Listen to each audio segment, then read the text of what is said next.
we're going to something tomorrow night. I'm not telling you what it is. Come in fitness clothes and I'll meet you on Bondi Beach at 7 or 8 p.m.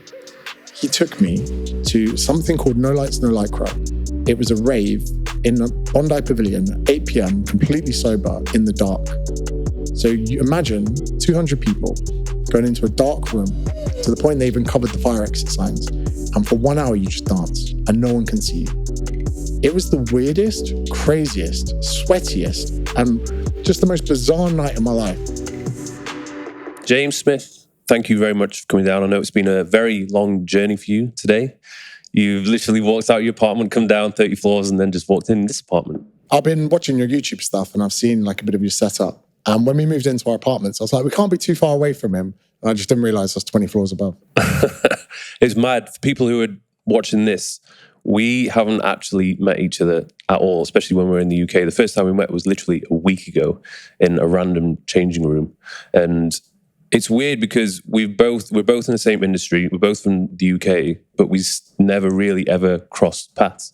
Yeah, so I'd seen your stuff kind of before. We're weird in the fitness industry. Like as like males, sometimes a lot of us hold standards. We have to meet someone before we follow them. So I knew who you were and I'd seen some of your YouTube stuff. And then when I was coming to Dubai, I was like, I'm going to fucking reach out to him rather than being before. So I was like, hey mate, and I have been stalking your YouTube because we spoke offline a little bit before where I'm putting more effort into it. So success leaves clues. You've got a big channel. Also, some of your interviews, like the Tate one, massive. People are clipping that. So, what colour is your Bugatti? Yeah, they came from that video. It's one of yours. So, yeah, I was looking at some of your stuff, and then I go into the changing room, and I just see this set of delts from behind, and I was like, I fucking bet that's Mike Thurston. And then, yeah, we met, and I was getting ready for jiu-jitsu, and yeah, small world. So, you're very successful with what you've done. You've accomplished a lot. I was wondering, how do you introduce yourself to strangers? Because even when people ask me like, oh, what do you do for a living? I actually don't even know where to begin. I still say personal trainer. That's my identity. I wish I could take the PT bit out my name, but being called James Smith is your Instagram is still James Smith PT. Yeah, I can't get it because every James Smith... Just to let everybody know that you're a PT. Well, the thing was, it used to be James Smith Training, and that was the name of my business. And then I was like, that's a bit shit. So I tried to get rid of it. But having one of the most common names in the world, I was like, this is shit. So, yeah, personal trainer, been doing that 10 years. But I'm seeing someone at the moment. But when I was single, this was the most difficult thing because there was two ways. I could either say to someone who I was or what I did or whatever, or I just kept it quiet. And then if I kept it quiet and we went for a drink and then someone comes over and goes, hey, can I get a selfie? Then you have this weird dynamic. I'm sure you've been through this before where you're like, do I tell someone what I do or do I not? And then even if someone asks me to introduce myself, even in LA before, LA is the only place that girls will chat you up, but they'll come over and they'll open the conversation with, what do you do? I'm like, I'm a PT. They'll be like, cute, and walk away. Yeah. But I think I'd rather have that than be like, so I'm a 3 times #1 Sunday time. But it's a weird one because we live in a world and a profession that's so new. And I don't like the word influencer because there are a lot of people out there that build a social following through whatever and then do anything they can to monetize. And I mean, if you've got like endorsements and, you know, I champion some people like Chris Williamson, good friend of both of us. When I see him like doing deals with like, let's say Gymshark or someone else, I'm a bit like, go get that because it's good. It's just when people have boom bod and skinny tea that I'm like, oh, they're giving us a bad name. So yeah, I still say personal trainer. The probably most part of my income over the last 5 years has still come from online training. So that's all. What do you do for yourself? So I obviously I've got a fitness app. I've got a coaching company. I've got a clothing company, which is kind of more of a recent thing. And then there's brand endorsements, there's YouTube revenue. But the brand endorsements is a funny one. And it's interesting because I notice I don't think I've ever seen you do. Yeah, never done one. Yeah. So it's kind of something I want to move away from because I feel like when you have your own stuff, you're free to do whatever you want. You don't feel like you have to, you know, play by the rules or have a certain appearance or say a certain thing so that you don't upset the person who's paying you.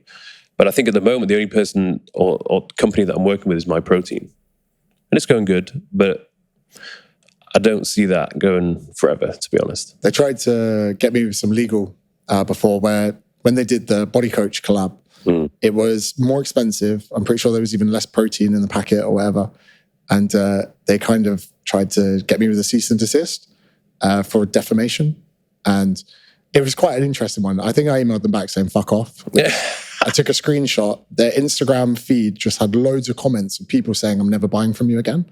And I was like, hey guys, thanks for the email. Here are some screenshots because I know how comments go missing. So like, it was like a bit of fake beef for my protein. But like what you say there, it's firstly, if we look at a bias of the mind, loss aversion, people find the psychological pain of loss is much worse than the equivalent gain. So if you're walking down the street and you find 20 quid, the amount of happiness is about here. But if you go down the street and realize you've dropped 20 quid, the amount of unhappiness is way bigger. You find 20 quid, you're like, cool. You drop 20 quid, you're like, fucking hell, that's so annoying. What the hell? I'm so annoyed with myself. And the same way that, let's say, if I said to someone, hey, would you rob someone of £10,000? They'd be like, no. But would they shave 10 grand off their tax bill through tax evasion? Very likely. Because the idea of robbing someone to gain £10,000 bring them a bit of happiness. But the idea of being, scamming HMRC a bit and getting away with tax, that makes people feel better. Because the psychological pain of losing money to the tax man, although that money was never yours, feels bad. That's why a lot of people come to Dubai. And you get that pleasure from not losing money. So when we look at that, if you have an endorsement or a gym brand or a deal that's paying you, let's say 10 grand a month, for you to break free of the reins of that brand deal, the psychological pain is bad. You feel like you're losing out. You're like, fuck, that's my rent, that's my mortgage, that's my car finance. You feel like you're giving up all of those things in a bid for freedom, and it's very difficult for people to rationally make that decision. Although in your head, you know you want to break away from it. And again, you need kind of someone in your life to say, well, why don't you just promote your fitness app in the time you're promoting my protein, and you might end up making more money. Yeah. But that's psychologically difficult for people. And for me, I've always felt quite fraudulent with the building a social following because I never wanted it. It was in the onset, I was training people in a gym in Bracknell. I just wanted to be busy. I just wanted to earn good money. So when the social thing grew, I was like, oh, this is really good for business. But even to this day, I've only made money from fitness app, PTing in person, books, and through talks. So right now at the moment, someone could say to me, you're a fucking prick. And I'm like, okay. But you're buddied up with someone that will sell you personal tablets 3 times a week on fucking social media. Whereas even though you think I'm a prick, I've only ever made money from education. So if people get annoyed that I have a Rolex or an AP, I'm like, I only earned this through giving people information they needed. So that kind of, for me, is just the way that I can relax and deal with my demons or whatever it is. Whereas I think some other people feel fraudulent because they're like, I've worked so hard to get to a certain point. Am I doing myself a disservice doing any paid endorsement under the sun? Even in Dubai, the W were like, we'll give you 4 nights for free if you post every day. And I was like, I'd rather pay. Yeah. And that freedom, again, it just kind of makes you feel good, if that makes sense. It's nice as well. You don't necessarily want everybody to know where you are and where you're staying. I always thought that was weird. I'd rather just, if I'm going to go somewhere, I don't want to have to post every single day that I'm there. It's a bit creepy. It is. And now, if I am to do any brand endorsement or promotion, I have to really like it, or I have to really believe in it, because otherwise, especially at this point now when I'm good for money, like I literally feel like I'm dying inside when I'm doing a post. And then everyone's just like, come on. And like, again, we know you're getting paid to do this. That's the Lululemon top. Lululemon do some of the best clothes. If Lululemon said, we want to make you an ambassador, I would say, I don't want your money. Just give me the clothes. Yeah. Like, and again, I'm wearing a Through Dark t-shirt at the moment, some Special Forces lads in the UK. And they never asked for anything. They just sent me clothes. And because of that, I feel more inclined to wear it. And again, have you ever noticed in psychology, even with something as simple as when I was younger, if I had girlfriends hot on my back, like, oh, don't cheat on me tonight, you'd be like, it would almost make me be like more inclined to talk to girls on a night out. And this is a really fucked thing to say. But I remember when I was like 25, I was dating someone and I went on a trip. And just before she dropped me at the airport, she goes, wear a condom. And I wasn't sure what was going on, but I didn't sleep with anyone on that trip. And it was almost like the freedom she gave 25-year-old James, who's very different to the James sat here, made me not want to rebel. So she knew what she was doing. Yeah, smart. And the same goes with clothing companies. If some people are like, hi, James, if I send you this, we do a post, I won't reply. But when people are just nice and they're like, hey, I want to send you something. If the W were like, hey, stay here for a few nights, we're only running at this capacity, we'd love to have you, I would be storying the shit out of it. Like, I hate this economy we live in where people think that being grateful would ruin them. And again, have you ever gone to a great restaurant where the food's amazing, but it's fucking dead? Mm-hmm. I think to myself, get someone out the front and give everyone a free meal. Hey, give us your information. We'll give you a completely free meal. If your food is that good as a restaurant and you lose £50 on food, which it wouldn't even be for the first night, people, the law of reciprocity, whatever it is, they will come back. But if you're out there trying too hard to get people in the door, it feels forced. And people have forgotten that if you give people enough, they'll feel inclined to come back. Again, I'm sure your YouTube content, I say, workout, vlog, you tell someone where's the best place to go in Dubai. Then when you release some merch, they're buying it almost out of this deal of reciprocity where they're like, Mike's given me so much, this is the least I can do back. Yeah. And I think it's crazy that people are so naive to that kind of interaction. Yeah. I wanted to go back to the days when you were a PT. And at what point did you make the transition from saying, no, I need to stop doing so many PT sessions, to getting into the content creation and everything that followed on after that? So 2014 became PT. And I remember even a week before my PT course finished, I got a Facebook page and James Smith Training or something like that. I can't remember. And very much in the early stages, it was pictures of chicken and broccoli. It was pictures of my workout, today's back day, whatever it was. And I kind of thought that doing that would help, the same trap that every PT falls into, that will get me clients.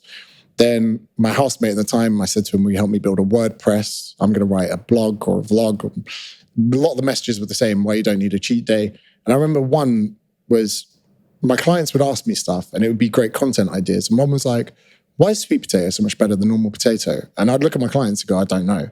So I'd go home that night, read 3 people's vlogs about it and put it into my own words. And I remember that sweet potato versus normal potato WordPress vlog got 100 likes. And I was like, whoa. So I just got into a routine of every time I heard a question from a client, if I didn't know it, it would excite me. And I'd go away and put it into a vlog. But then video was starting to pick up and I was becoming a little bit more time poor through PTing so much. And I was fucking tired. I would have to get a cancellation to then drive over to Waitrose, sit in the cafe and write a vlog. Instead, I'd seen some other people do Facebook Lives. So instead, I put my phone there, Facebook Live. Hey guys, we're going to be talking through something that I now know is bullshit, like the rep pyramid.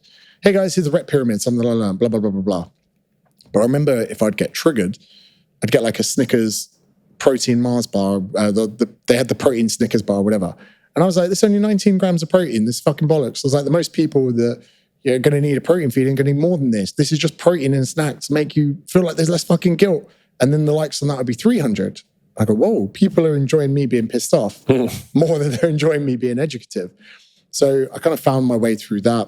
And then my following got to like 2,000. And in my gym, I had the biggest following.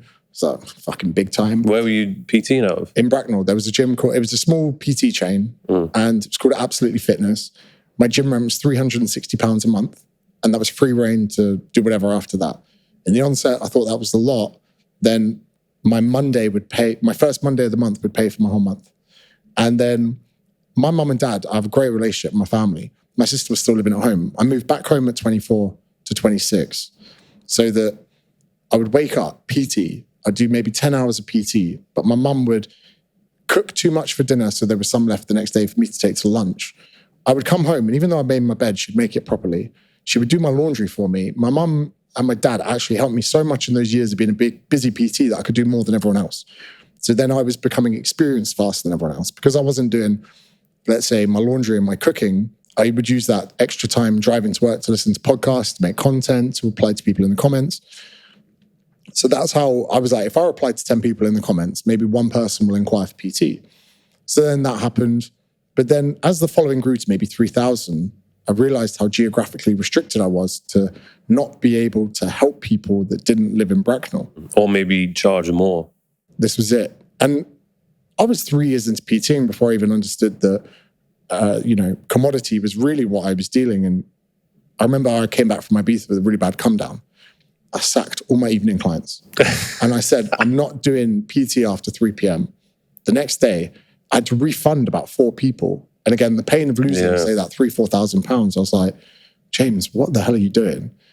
But then I was like, wow, I'm only working 6 a.m. to 3 p.m. The first time someone said to me, oh, I need a trainer 5:30 every day after work, I was like, I don't train evenings. And they're like, excuse me? And they were like, what do you mean you don't train after 5:30? And I said, well, I'm one of the more expensive PTs here now because I'm busy. And I'm not going to charge you £55 for an hour and we're going to queue for a leg press with a load of builders that have just come off the building site. I was like, if anything, I want to have my bread and butter hours during the day. And I always said to people, the realization I'd hit was everyone goes as a PT 6 till 9 and 5 till 7 are your best hours as a PT. And 2 years in, I thought, if I have kids, that means I'll never see them. So I need to have a business in place that means I could even drop my kids at school, PT all day, pick them up, and be able to spend all the time with them. So that social media strategy was in place there. Got to about 3-4 years. I was earning the most in my gym. I was doing the most PT. And then because you're always PTing and you're busy, you attract more people. It's like basic physics in the universe. The more mass something has, the more gravity it has. And suddenly I got to a point where I was a bit bored. Sounds crazy. I was learning, I was PTing people, I was making good money. I was playing sevens almost every weekend in a different country in the summer. I'd be in Stockholm. I'd be going to Norway, Dubai sevens, all of this. I wasn't even a good sevens player. I was just great on the social. I was living a great life traveling. I'd never wanted to go to Australia. Never in my life. But I had a psychedelic trip at a festival in Croatia. And I've never had such an introspective conversation myself. What do you take? It was ketamine. It was ketamine. I've not alluded to that too much before. But now that ketamine is being scientifically proven to help with depression, it's legalized in America as a 1-a-day treatment. Have you heard about this? No, but I've tried it. I couldn't believe. First, I always said no. That was my line. I'm never doing ketamine. The first time I tried it, 1 minute after I went, I get it. And even in America, I met people who had the nasal spray and they had it in their handbags. So I'd be at a party, someone would get out, like, what's that? They're like, oh, it's ketamine. You go to a doctor, you get it prescribed for depression. And although that is drug abuse, that is completely not what I agree with in life. You know, I wouldn't say to someone to abuse antidepressants or, let's say sleeping pills or anything like that. But then this is probably only the 3rd time I'd ever tried ketamine. And I was a big advocate of MDMA in party settings. And people, again, will be so angry to hear that. But some of the feedback I got was that I'm a better human on MDMA than I am on alcohol. Yeah. A lot of my rugby friends would be like, you're so much more caring, attentive, even to the point I was much more aware of my surroundings on MDMA. So if I get drunk, I'm a very good drunk. I'm not aggressive. I don't fight, anything like that. But I'd be at festivals and I'd know when people had run out of water. So my friends would be maybe 5 meters away. I'd see them like, when people are sipping that last bit of water in the bottle, I'd always have a spare one in my bum bag. I'd be like, just have that. And then someone would be like, oh, I'm going to the toilet. I'd be like, wait, these people haven't gone to the toilet in like half an hour. Maybe we'll go as a group. So I'd then get everyone together. I was like, hey guys, we're going to go to the toilet. I'd be that guy at the festival. So yeah, there's that point. And then ketamine, I'm on the dance floor. I'm at Martin Garrix. I'm at Ultra. I'm in Europe. And I turned to my friend and I was like, I hadn't said anything in 5 minutes. So I'm moving to Australia. And he was like, what? You can imagine someone that's never said that. I might have turned around and gone, wow, what stage are we at? Or whatever it was. But me, I was like, I'm moving to Australia. And 3.5, 4 weeks later, I'd gone. And that was the time that I realized, and my friend said I was crazy. My mates were like, you've just built a PT business. Now you're running away from it. But I've been doing some smart marketing stuff. I had an email list with a few hundred people on it. I had 2,500 followers. I remember I was trying to sell so many things to my following no one ever bought. And that first email I sent saying, do you want online coaching? Like 5 people said yes. And funnily enough, there's a guy in Dubai, might not be here anymore. His name was Cliff Doyle. He worked for McLaren. He emailed me about coaching. And I said, mate, Dubai's a long way to come for a consultation. And he goes, you're going to train me online? I said, I don't do online training. He goes, well, you best start. I said to him, I don't know what I'm doing. He goes, well, you can learn. And he was paying me £55 a week. I was like, well, I'm going to have to make a digital training program. I'm going to have to send it to you. And here's my number. Why don't we check in every day? And it was actually Cliff being bossy with me. I said no to him in the beginning. That was the beginning of online training. And when I went backpacking to Australia, I had 10 clients at that point on £55 a week. So £550 a week. That I was the richest backpacker in Australia. And through working and serving people online, I now was a little bit less money rich, but a lot more time rich. Yeah. So I was like, what can I do with my time? I could service my clients, but once I've done that, I'll use content creation to now feed my social funnels to get more online clients. And then that was it. It was born from there. It's interesting because so many people now, they want to be an online coach. They want to have that freedom. But so many of them, they don't put the hours in on the gym floor doing the one-to-one sessions with clients, which I think, in my opinion, is essential for anyone that wants to do online coaching. Because if you've never trained somebody in person, then how on earth are you going to know how to train somebody online? But there's just... It's crazy because now there's literally no barriers to entry. You set up an Instagram page, get yourself in semi-decent nick, or just talk about some very basic fitness points, and then automatically you can just start charging money. Someone emailed me this week and he'd done one session on the gym floor and he wants to go online. I said, mate, you haven't learned anything. For me, I've injured clients doing a trap bar deadlift by loading them too quickly.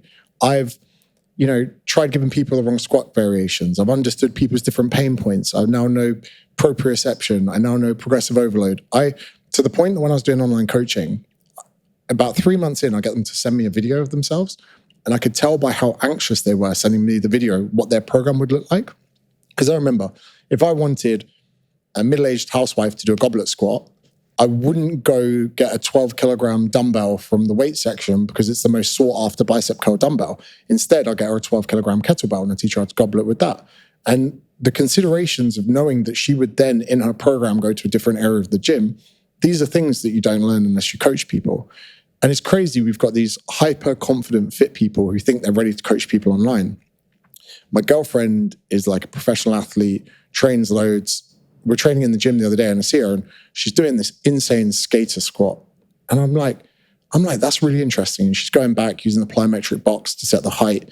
And she's doing it to help with the performance, but to reduce injury. She blew out her ACL really badly. So I said to her, do you understand how much knowledge you have and you don't sell it to anyone? You're overqualified and not selling it, whereas everyone else is underqualified and overselling it. So it's crazy there's such a spectrum of people with knowledge not sharing it, people without knowledge trying to be that coach figure. And it is insane that people do that. And again, I was never the smartest or best coach. That's not how I got to where I was. I was just very real with people. And I really enjoyed training general populations where if someone's like, James, I want to get a massive chest, I'm like, probably not the guy for you, man. Probably not the guy. Someone's like, I need help with playing rugby at semi-pro level. I'm like, I'm probably not your guy. But if someone's like, the gym intimidates me and I'm come off Slimming World and I don't like doing HIIT, I'm like, yeah, I'm probably your guy then. So I want to know more about when you left the PT position when you were making good money. I know obviously you had that trip, you wanted to go to Australia, but what gave you the confidence to make that move? Because I've done it before, like 2 major times in my career where I was very similar position to you. I was in Newcastle, had my own gym, was making good money, but I knew it wasn't for me. I wanted something more. And luckily enough, I've always had a lot of self-belief. And I knew that whatever I decided to do, I'm going to be okay. So I left that position. I moved to London. I think the only thing I had at that point in terms of revenue was an EHP Lab sponsorship. So it was like $1,000 a month. And my rent was almost double that sponsorship. So I knew I had to hustle and work my ass off. And for me, that's when I started pumping out the YouTube content, because I knew like, okay, well, I need to get clients online. I need to start making money immediately. So now I need to hustle and step my game up. For you, did you feel as though when you moved to Australia, was there ever an issue with money, or were you okay getting clients? I guess was this the same time when you started putting out content on Facebook? Yeah, so it's a really good question. So when I was about 19, I'd like finished university, dropped out of university, maybe 20. I needed jobs to earn money. I was working in a pub when I was younger, next to a caravan site. I worked at a polo club, which was near where my parents lived. So like at 16, maybe 15, I was like doing the most basic jobs. I work as a groundsman. I drive a tractor. I'd do anything. And then, do you remember Love Film, where you got posted the DVDs? Mm-hmm. They took over Blockbuster. I did a job selling that in shopping centres. So I was literally 19 years old, stopping people. I got £7 commission a sale. If I didn't make 10 sales in a day in a shopping centre, it wasn't worth my time. I'd be travelling to Swindon from Windsor to do this as well. Then I got a job in door-to-door sales for Empower in Gloucester. So then I was knocking on 300 doors a day trying to sell gas and electric to people. And at the time, I never realised how thick-skinned this was making me. And in retrospect, I look back and I go, I'm almost impressed at myself at 20 and 21. I was like, I couldn't dream of anything worse than that right now. But I do that. Then I went into sales jobs. So I was putting on a suit and I was having to call 200 people a day. Then I went into other sales roles. Then there were these little times that I just self-combusted. And after one corporate job, I moved to New Zealand to play rugby for 6 months, worked on a farm, came back, went back into corporate. Then I fucked off to Asia to 6 months and I came back. And that's when I became a PT. And I was like, I don't care about money. I just want to be happy. So then I made it work as a PT, and I kind of actually had accrued quite a lot of evidence that whenever I put myself in a situation, I'll get myself out of it. You know, I ask people a lot of the time, how many times have you actually let yourself down in life? Like, how many times have you truly disappointed yourself and failed? And for most people, it's never. Even in bringing this into a fitness context, when was the last time someone failed a fucking squat? 99% of people haven't failed a lift in years. But we're so hesitant to go to the point of failure. And I thought to myself, if I go to Australia and it all doesn't work out, I'll move back home with my parents and work in the same gym. If I lose half my client base, I'm still earning most of the more people. So that was always my backup. So when I got to Sydney, I very randomly, this is like one of these crazy stories where I was backpacking down the East Coast to get to Sydney. And one of my friends who I met at a Hannah Wants festival club night in Southampton years ago, he messaged me on Facebook. He's like, you're in Sydney, let's get a beer. So I meet him for a beer, messaged me the next day. And he goes, we're going to something tomorrow night. I'm not telling you what it is. Come in fitness clothes and I'll meet you on Bondi Beach at 7 or 8 p.m. He took me to something called No Lights, No Lycra. It was a rave in a Bondi Pavilion at 8 p.m., completely sober in the dark. So you imagine 200 people going into a dark room to the point they even covered the fire exit signs. And for 1 hour, you just dance and no one can see you. It was the weirdest, craziest, sweatiest, and just the most bizarre night of my life. And then afterwards, you go out into the sea and everyone just swims in the sea, like washes the sweat off, whatever. And there a girl asked me what I did. I said, I'm a PT. She goes, I've got a contact for you. He'll get you into fitness first. So I meet this guy. And unless you've got a permanent visa in Australia, you can't work for these big gym chains because they know you're just going to fuck off. He got me into a fitness first through a franchise, and I got put into the same gym as Darren. So that's how we met. We're both in the same fitness first in Sydney.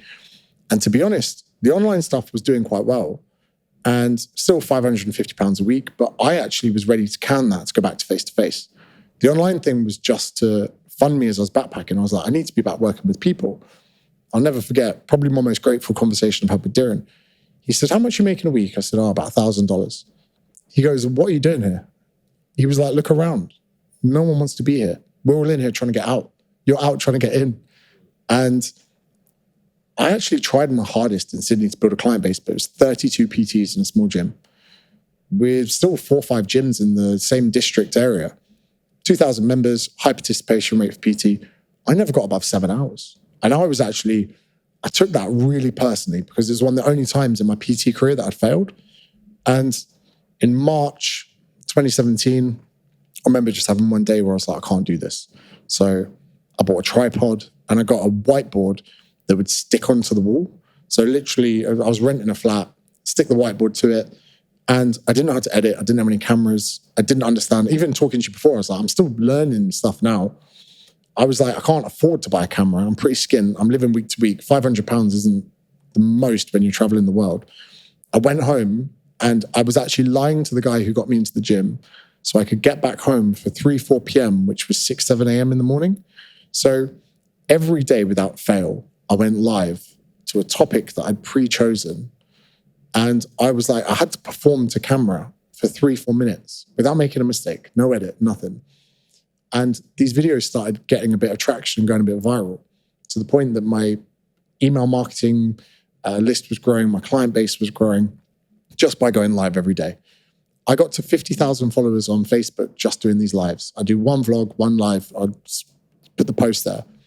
And then I remember my business getting to the point, by May, I had 78 online clients and they were now paying £65 a week. I was earning more money than I'd ever earned in my life. And I would go back to the gym in Sydney. I only ever got my hours up to about 6. There were 2 clients there that I enjoyed training. And people were real shitty with me in the gym when I started. So not only was my business failing, not only could I not get it off the ground, no one was nice to me. Dylan was the only guy that give me sound a day. I still never spoke to about 10 of the 30 PTs. And I was contracted there for a year. In Australia, there's a lot of tall poppy syndrome. People don't like to see you do well. And when I turned up, I really alienated people because the live videos were such a big part of my brand. 9 a.m. when all the PTs were having breakfast, I would go sit outside, put my tripod out and do a Facebook Live. And everyone was like, who the fuck is this guy?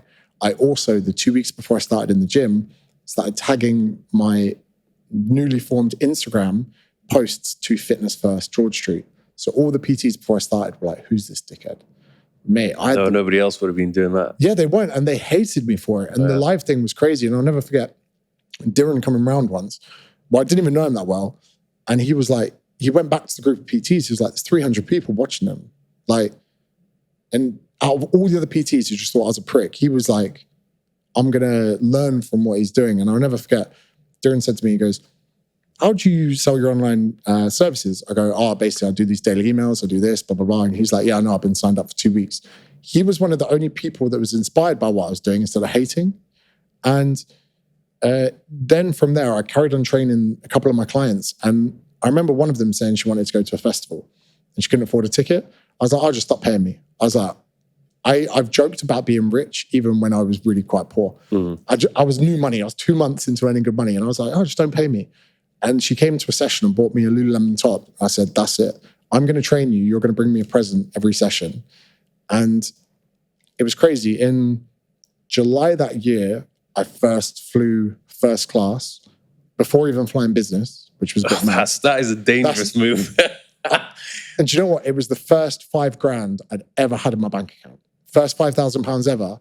And I spunked it all on this flight because I knew my back would be up against the wall. And I sat there in first class, got absolutely fucking wasted with Etihad, had my own apartment on a plane, as they call it.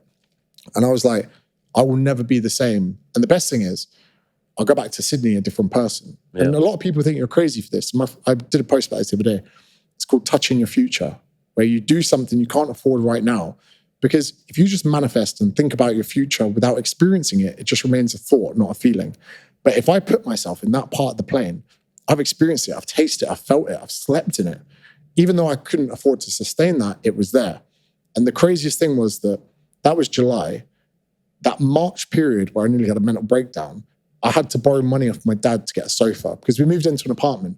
My other 2 housemates who were friends from home kitted out the whole place and sent me the bill. And it was only maybe like £500, but I had to message my dad and be like, can you PayPal me some money, please? So it was crazy that from March to that July period, I'd gone from borrowing money off my dad to flying first class. And the crazy thing is, once I tasted that, my mentality was different. It switched something in my mind. I was doing my lives every morning. I was out on the balcony. I was posting content whenever I could. I was servicing my online clients. In the first part of the year, where I couldn't afford to get Ubers, I would get the train or the bus. And in the early stages of having Instagram, I would find the 10 biggest influencers or the 10 biggest gyms in Sydney. I would then manually follow all of their followers because I thought if 1 in 10 people follows me back and I follow 5,000 people, I've got 500 people in Sydney who might inquire for PT. And it never worked out. And even now I find myself following really random people. It's from that day where I was sat on the bus following absolutely everyone. And it's been a pretty crazy journey since. And all the content that I've created since is, of course, we spoke about the law of reciprocity. it was actually all about that. If I help enough people with content, enough people go, oh, fuck it, here's my email address. Then they go, oh, fuck it, I'll try your academy. And that's really been the strategy ever since, which is why I've been so late to the YouTube and other things, because that's just been my funnel ever since. It's interesting what you said about business class, because I remember the first business class flight I took. I think it was just after COVID. So I was like, do you know what? I don't want to be crammed up against a load of people anyway wearing masks. I'd rather just have a bit of space. And I did it. And I was like, whoa, like this is what I enjoyed traveling, doing that. And then from that point on, I made a promise to myself, any long haul flight that I would take, I would go business class. And that just motivated me to be like, okay, well, this is the lifestyle which I want. This is how much it's going to cost me. I wasn't thinking about cutting my spending elsewhere. I was like, okay, well, I need to earn more money. How am I going to earn more money to sustain this lifestyle? And I made it work. You're never the same. No. And people think it's such a crazy thing. And again, at 27, I would have said, oh, fuck that. I'll fly an economy. Give me the $3,000. I'll spend it on the other end. I completely misinterpreted the effect it has on your mindset. And I've plagued Chris Williamson with this. I said to him, I pretty much forced him into it.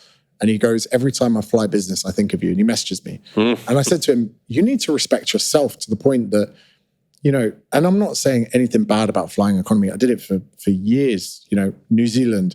Back in the day, business class to me was not having someone sat next to me. So for years, I was that person. But exactly what you said there are days that are tough, that you don't want to record. There are days that your camera's there, you're sat in front of it, you have no idea what you're going to say.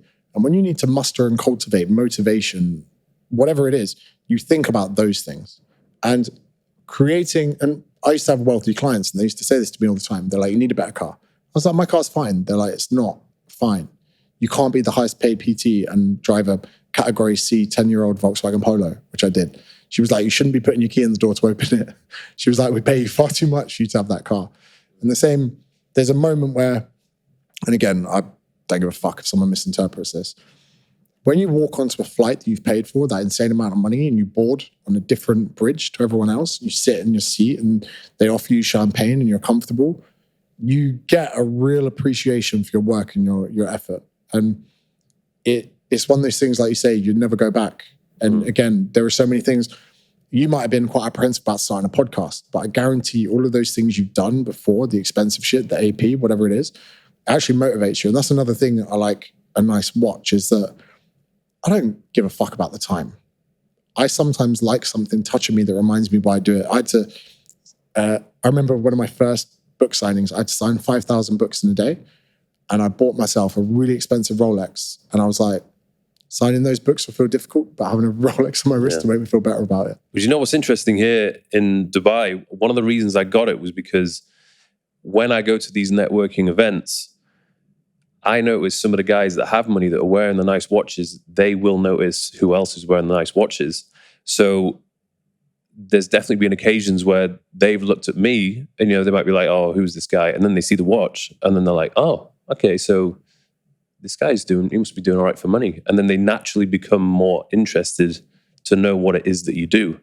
And it's the same thing I notice if I'm, you know, at an event and I see these other people, they might look like just like scruffy guy, but then they're rocking this crazy watch. And then instantly I'm like, I'm intrigued, because I'm always so interested to know how people have made their money, because there's always so much that I can learn. Even with you, like, I'm curious to know, obviously I don't want to know numbers, but in terms of the percentages of what gives you what. So say, for example, you got 2 books out.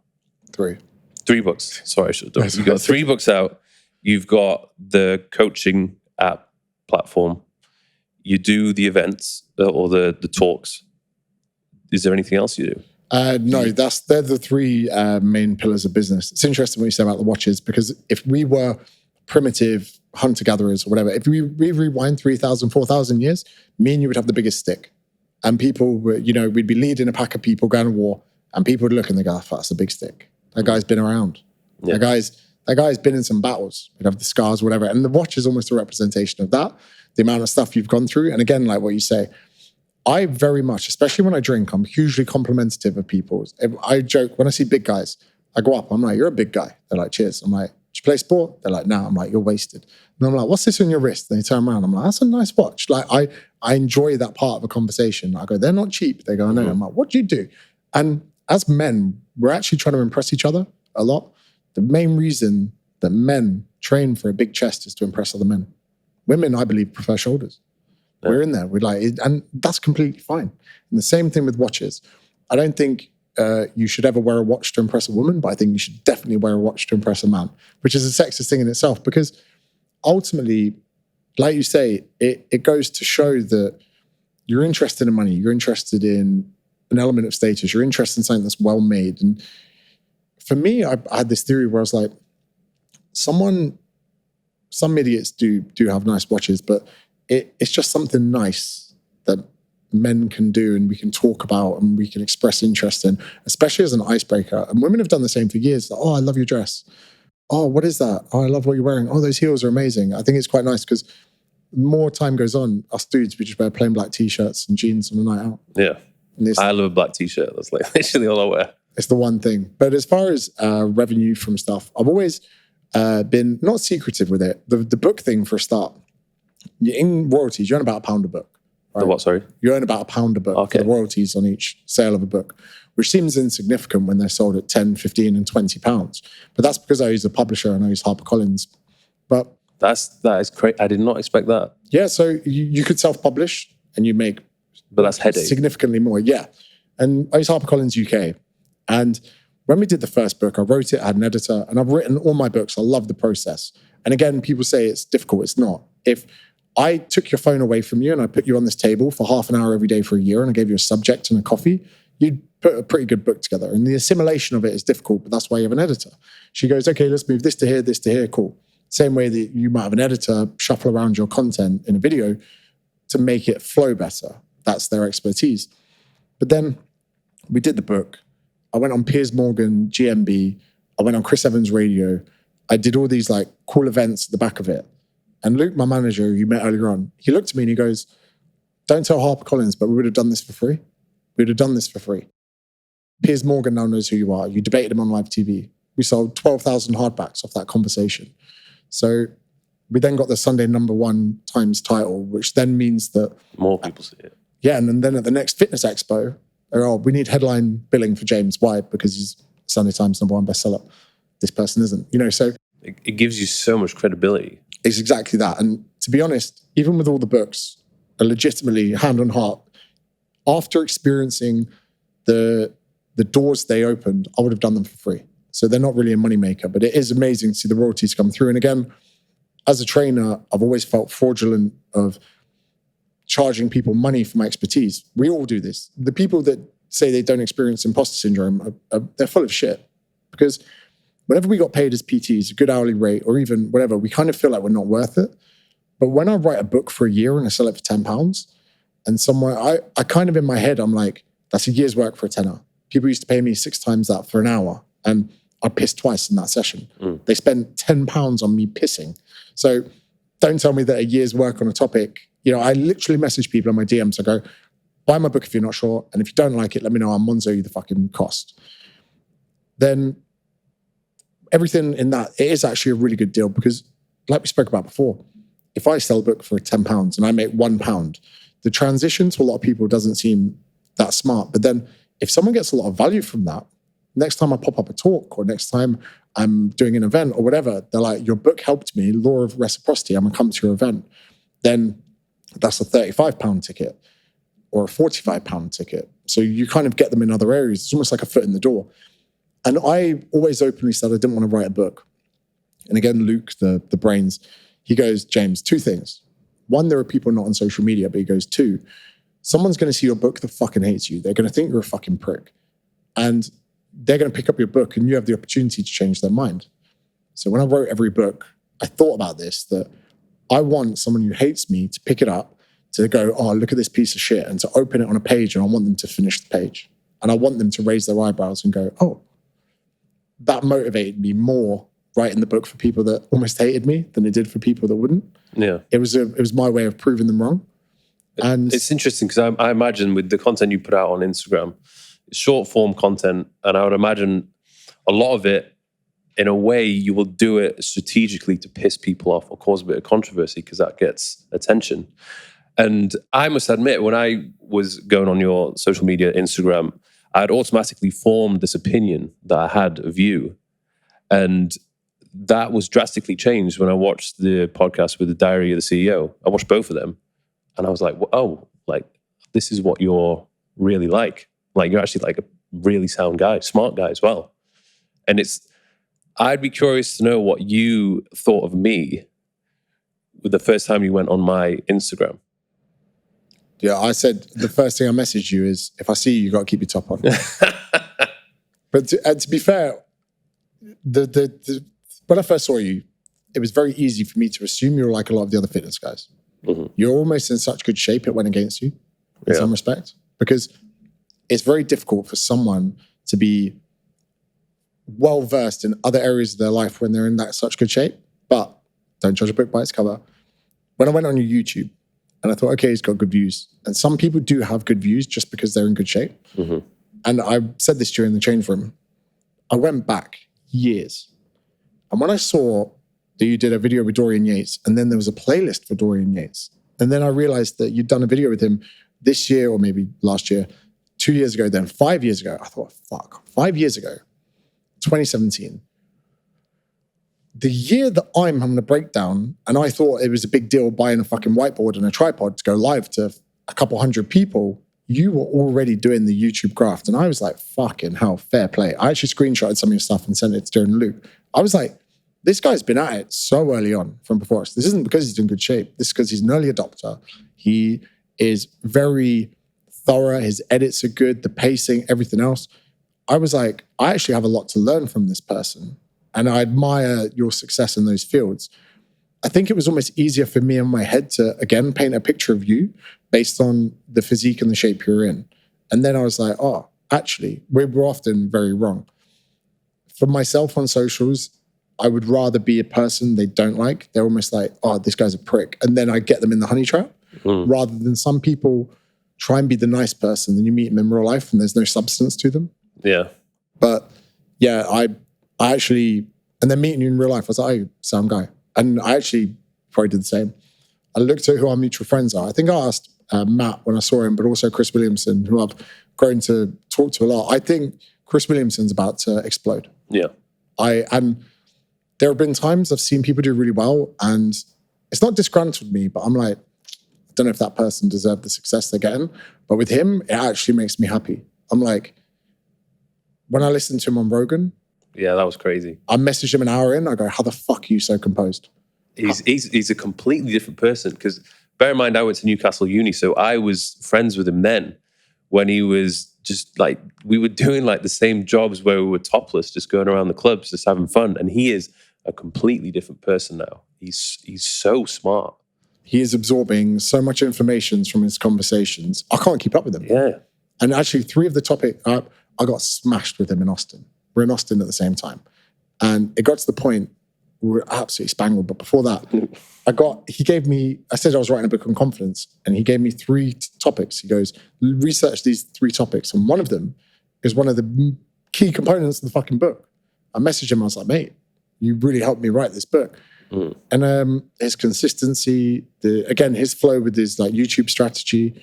He's very, very consistent. And I think it's such a major part of becoming successful. And even you said, like, I've been in the game for a while, but I have gone through phases of, I wouldn't say necessarily falling off, but definitely losing motivation. And then I would go through periods of time where I'd maybe just put 1 video out a month, and it hurts your subscriber rate, your revenue from YouTube, but also the sales elsewhere. And you just have to just keep at it, like regardless of how you feel. I think that's the most important thing, because I don't think I'm naturally the type of person who just loves being on camera. I have to force myself to do it. I have to bring out this persona and this energy. And even when I started doing something like this, like the podcasting, I'm like, I don't think I'm a natural talker or interviewer, but I feel like it's something which I need to do, like regardless of whether I wake up and I want to do it or not, I have to do it. And I'm curious with the content which you're putting out, especially on Instagram, like you're putting something out every single day. do you find that comes easy, or do you really have to kind of motivate yourself to put something out? There are some days, definitely. But then I think to myself, how long the effort, the risk versus reward. Another thing that I actually love doing is reposting. So many people are petrified of reposting something in case it gets received wrongly.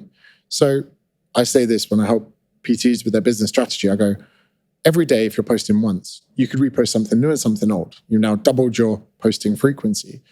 On a good day, maybe 20% of people will even see the first post. And I said also, you want to grow a following of people that want to see you do well.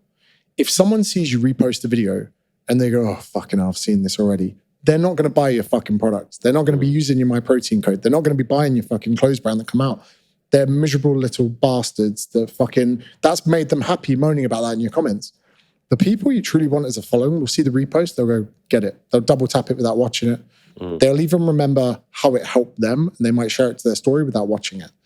There are so many little tactics like that I use, that I repost, just so that I always want to be there. Every day, I seem to think that someone's going to need help today. Someone's going to button up their jeans and button's going to pop out. Someone's going to have their husband leave them. Someone's going to, try and fit on the red dress that they haven't worn for a few years. It's not going to fit. I need to be there on that day. But like what you say there, some days it is difficult.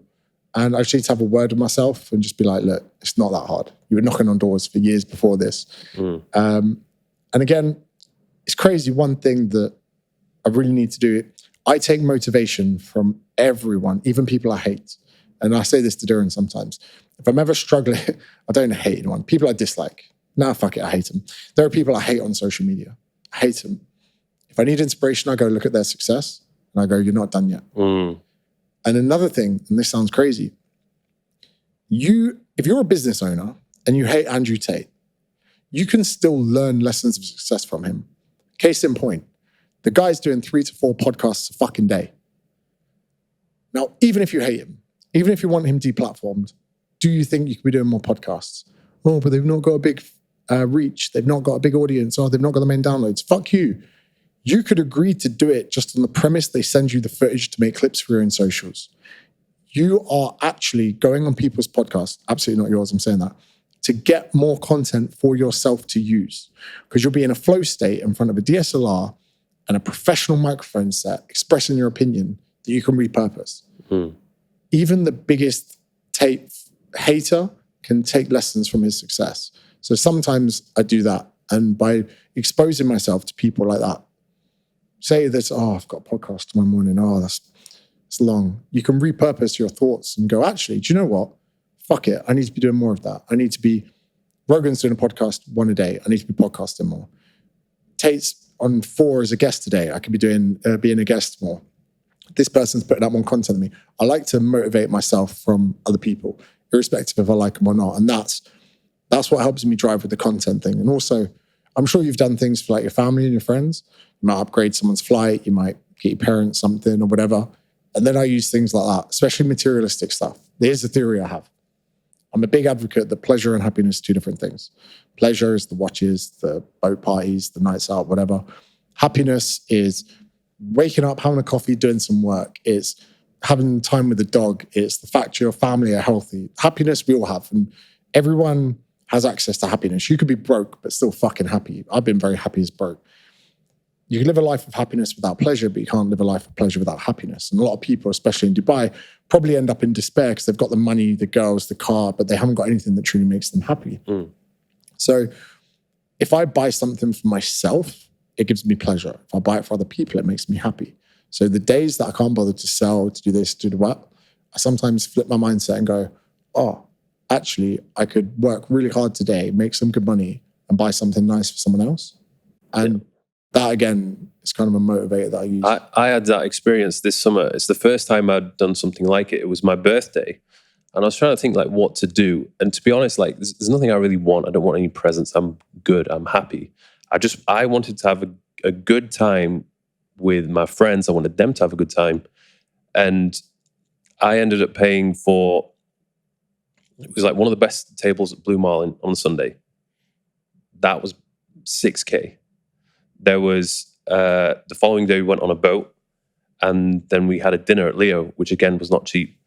And it was the first time I covered everything. I paid for everyone. I didn't want them to pay any money. I was just like, look, let's just have a good time. I want you all to have a good time. And it was literally the most satisfying thing ever, just to treat my friends who have always been there for me, and just everybody have a good time and treat them to something which I feel as though they deserve. A lot of people don't understand that as well. And they think we're insane, and they go, oh, but you could have saved that money and you could have bought a house and got a mortgage and you could have, and again, spending that money, enjoying the happiness, seeing the money leave your account, actually then again brings you that sense of, I want to do this again. Mm-hmm. And being addicted to looking after your friends and people around you is a very good sentiment to have. And again, I always joke around with the boys and I'm like, if everything went out tomorrow, no more events, no more books, no more social, everything, boom, I'd sit back and go, fucking hell, we had a good ride. Mm. And I don't think people think about that enough. And even like that, the Blue Marlin, everything, you wake up the next day and you're like, wow, that money isn't real. Mm-hmm. It's something that you could trade for that day. They will never forget that. They'll never forget the emotions. And I think so many people are so caught up with being sensible and not doing those things, they miss out on great opportunities in life. And again, you never know how much longer you got here. Yeah. Again, Thurston Tate, I mentioned him quite a bit, the Tate brothers here.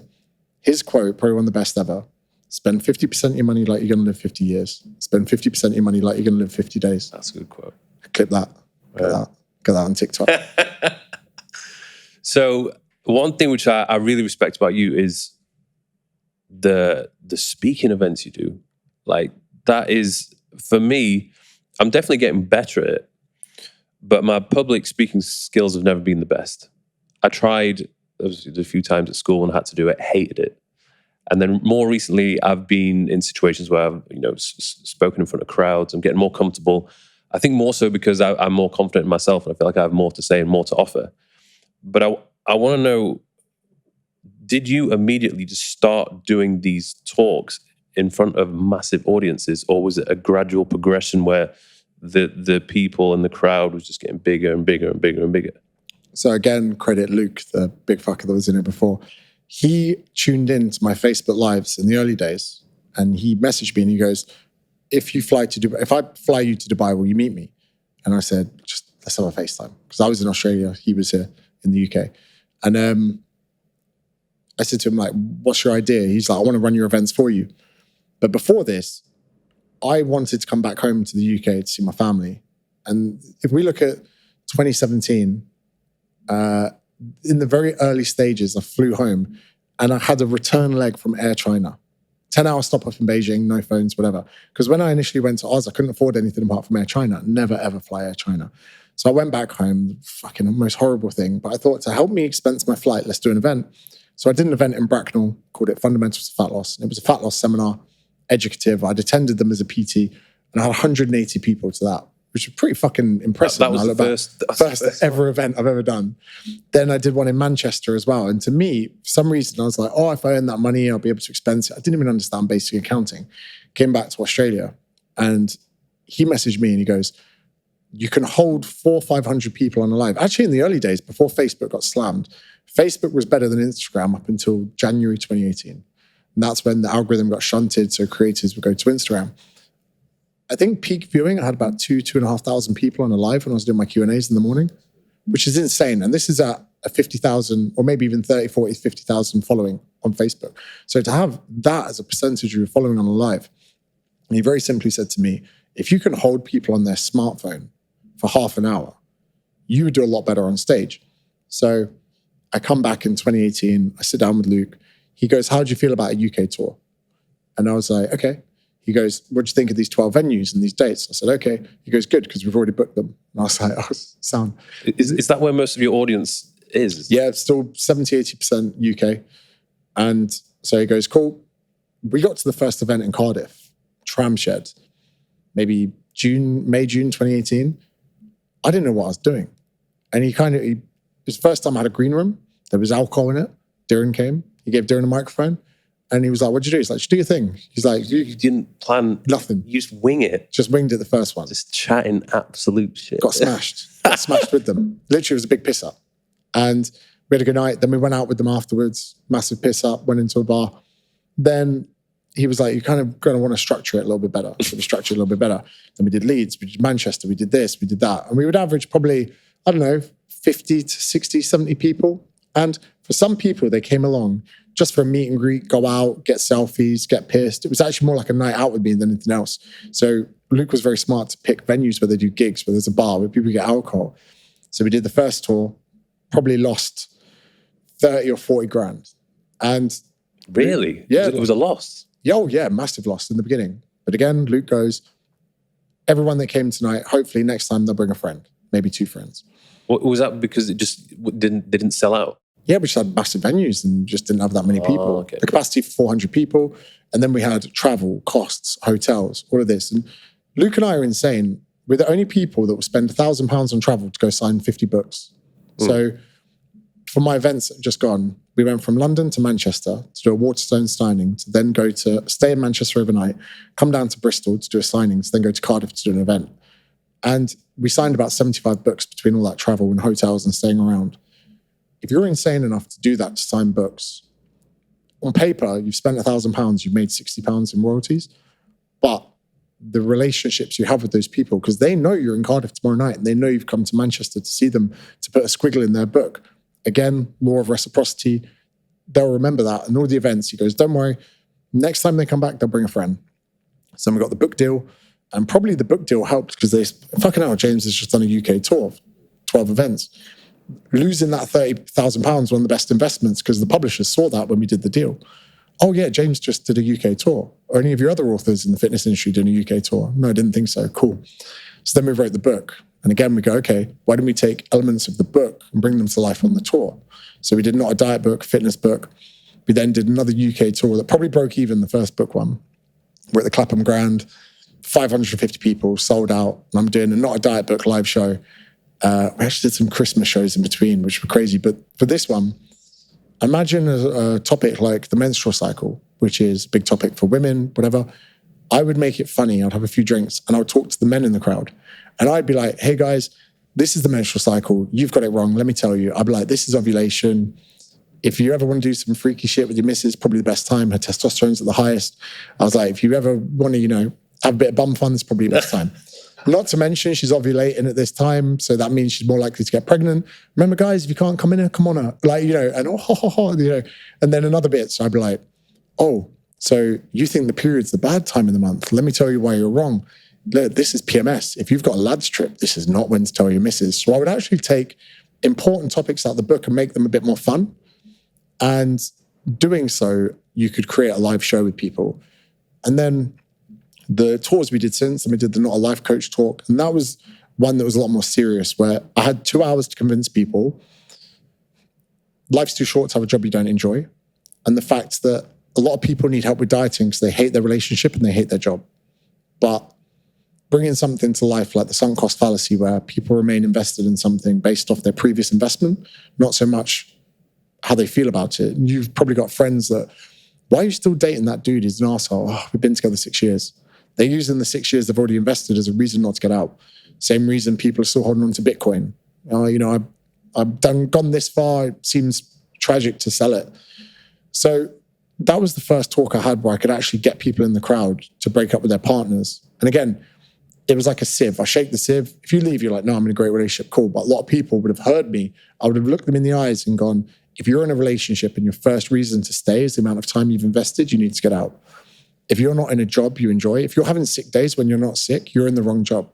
So then the second tour, I closed the second tour with something called the end of history illusion, where every single human being up until this point in time doesn't think they'll change. So if I was to ask you how much you're going to change in the next 5, 10 years, the illusion is you don't think a lot. You think maybe a bit of my tastes, my feelings, blah, blah, blah, but I'll be the same person just 10 years older. And this is the craziest thing that humans will believe. So to close the show, we played some Hans Zimmer, we dimmed the lights. And I say to people, the only way to fully appreciate how much your life can change in the next 10 years is to look at how much you've changed in the last 10 years. And only by looking at the 10 years that have gone before you can you truly appreciate your potential for the next 10 years. And to close a talk on that, people go, fuck, I never thought of it that way. Telling someone and giving them 2 hours of clips like that and then getting them to walk away thinking that their potential in the future is much higher than it's ever been for a £35 ticket. Again, next time we release a book, they'll buy the book. Next time we do a tour, we do the tour. So the venues just got bigger. It was only really the last tour and this tour where we started making money. So now people see selling out Hammersmith Polo, 3,500 people in a room. They go, oh, fuck. Yeah. When I see some of the pictures you posted on social media with you on the stage with thousands of people behind you, I'm like, this guy is like the real deal. And no doubt everybody that sees that is automatically like, wow, well, he must be good. Like, I need to go to the next one. Some of them, in the early days, they weren't that great, but I'm so grateful to the people that gave me the time of day in the beginning. Mm.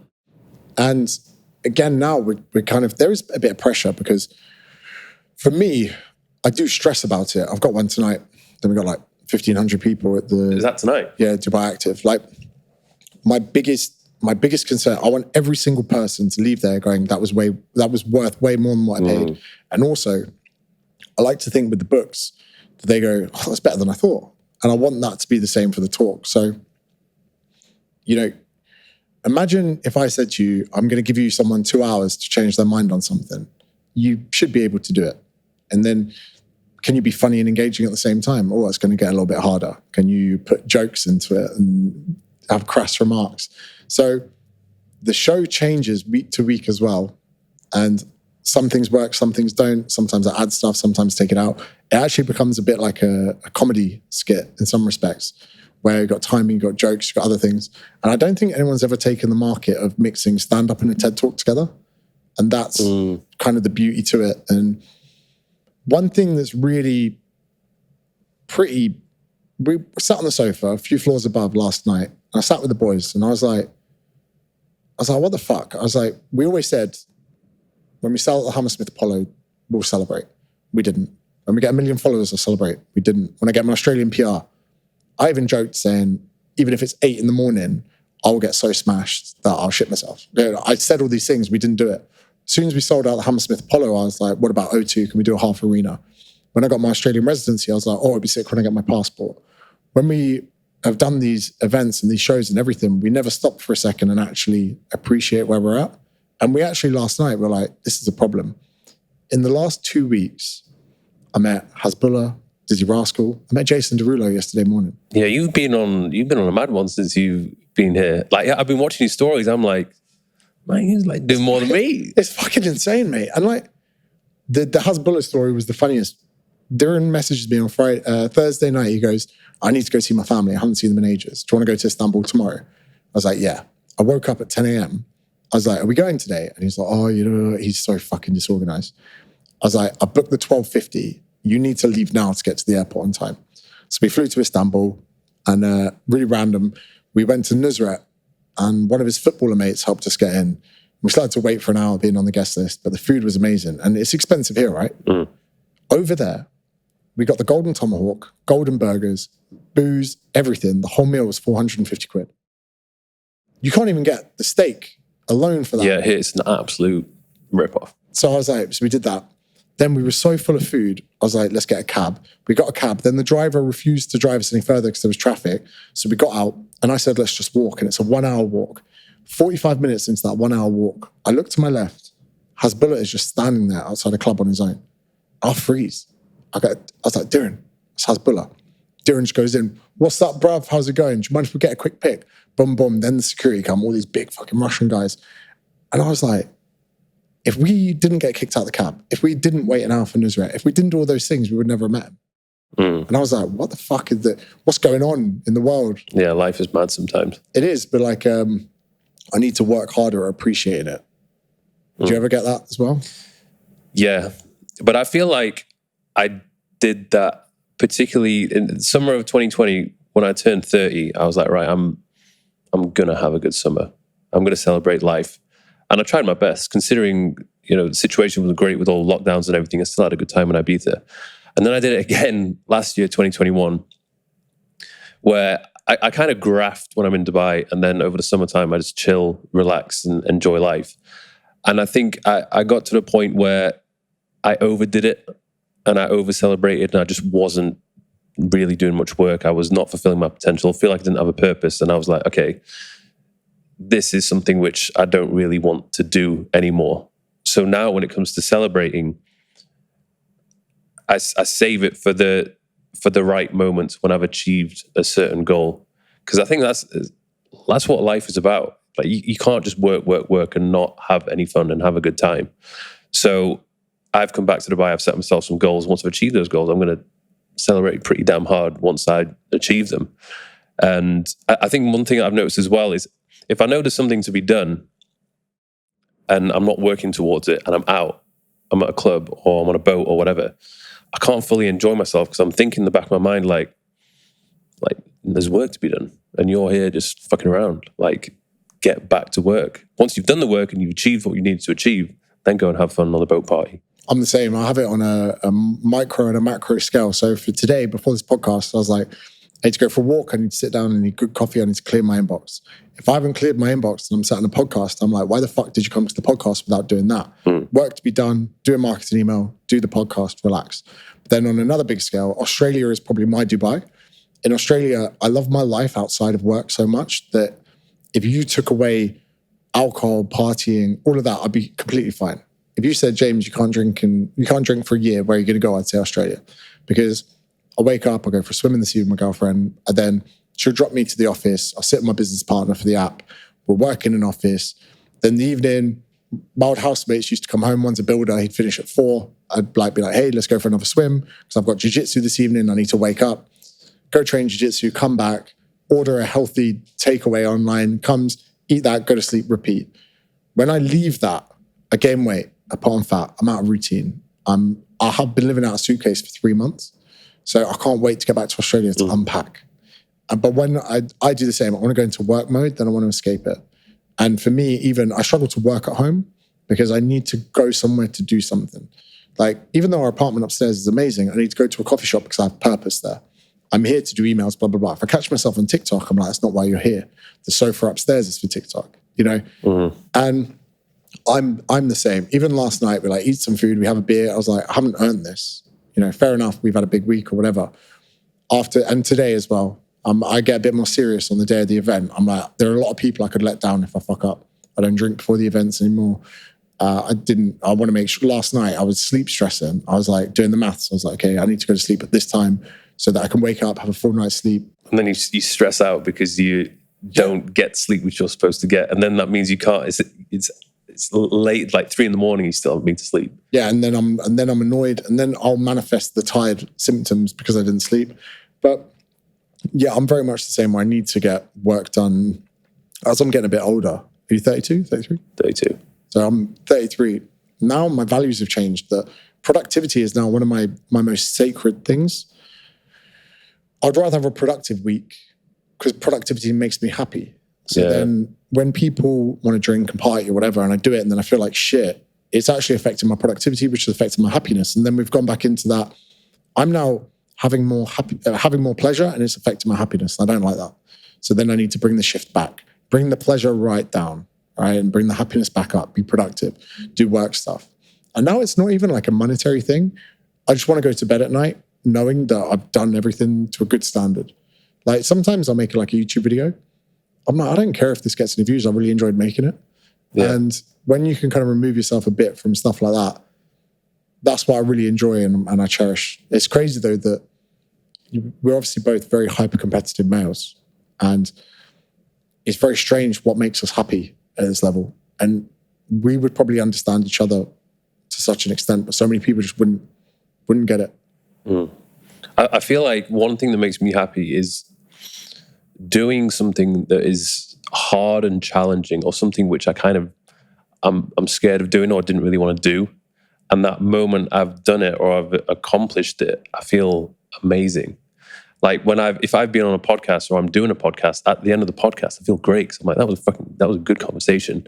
And I know it's going to go out there to the world for everyone to hear. And that's just kind of being created out of thin air. And it's the same thing with my YouTube channel. Every time I've gone out and maybe I've made a video where I'm like, this is going to be a lot of work, or I'm going to be doing like a collaboration with someone who's like quite famous, I get nervous.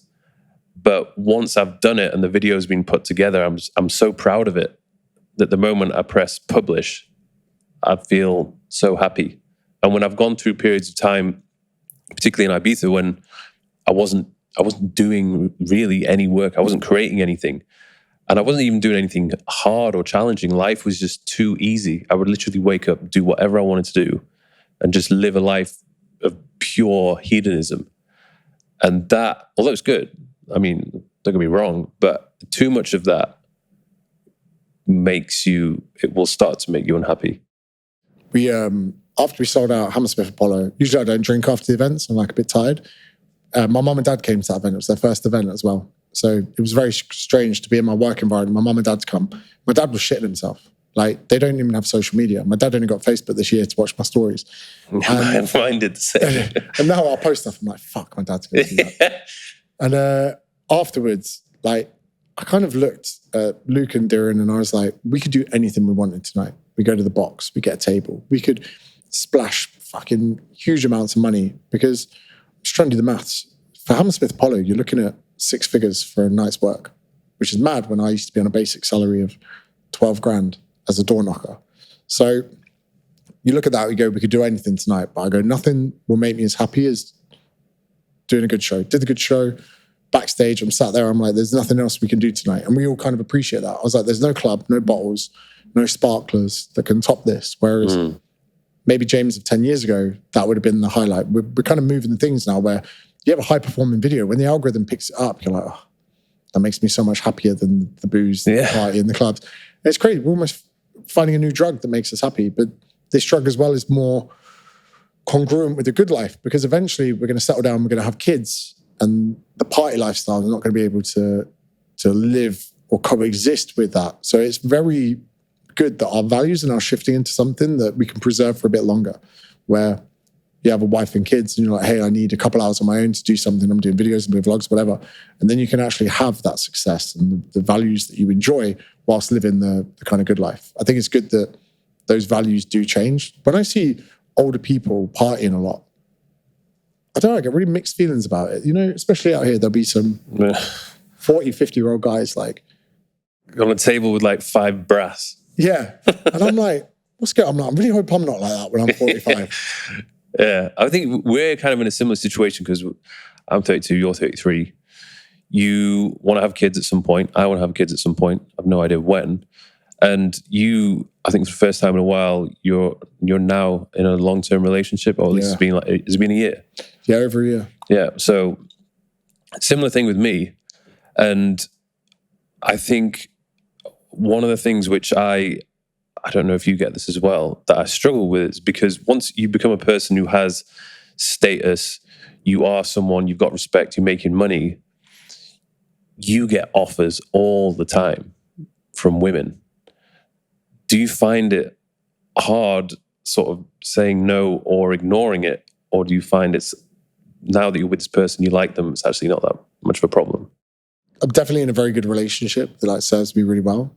Whereas, I'll be honest, when I was younger, 26, 27, I'll try and have my cake and eat it. I joke with Darren now. Darren's got a much smaller following. I go, enjoy it, mate. Because this is a really funny thing. As my following grew, the DMs became less. At 100K, I was a lot more accessible. I'd get way more nudes at 100K than I did at 1 million. So, you know, I joke around with my missus now. I'm like, oh, it's all right. I barely get any nudes. I was like, but if you met me at 300K, whoa, you're in trouble. So, yeah, and to be honest, it's not as crazy as it used to be. And that's why I kind of like being semi-public about being in a relationship. But the internet are crazy. They are malicious, horrible people that... This is the thing. Like, I've done it before. Since it was 2 years ago, I was very public about my relationship. My girlfriend was all over the vlogs. She was everywhere. And she didn't mind. She was cool with it. But what I found was weird was that everybody knew my business. And I thought my life was very public as it is doing the vlogs. Now I'm being very public with my relationship. And during the relationship was fine. Maybe every now and then she gets some weird messages, weird stalkers. But when we broke up, that was when it was a problem, because everybody kept asking me like, oh, what's going on? What's going on with you? What's going on? Like all the YouTube comments, all my inbox.